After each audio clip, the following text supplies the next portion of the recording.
Sjećate li se ovoga?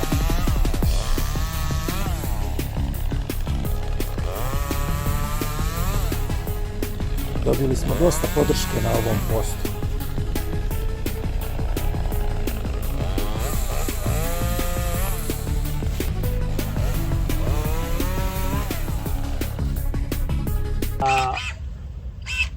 A trebaju mi upravo takve. Od ovih mladih visoke mlade grane mi ne trebaju.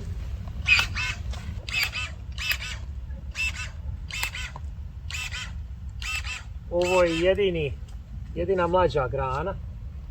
Ostavit ću obe ove, ali ću zato ovu da sklonim.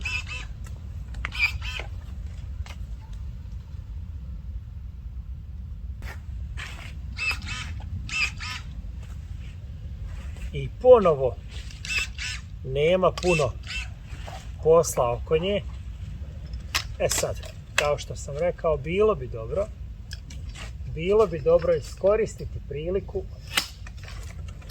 i još dodatno rasteretiti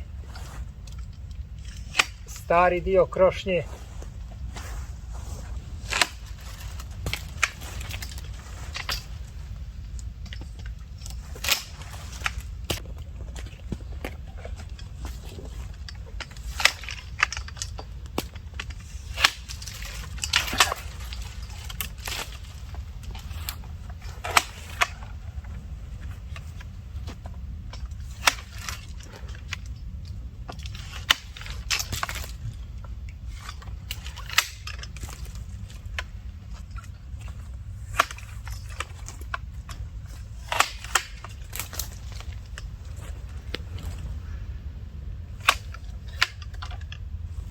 Veoma loš položaj, raste kao unutra, ali neka ostane.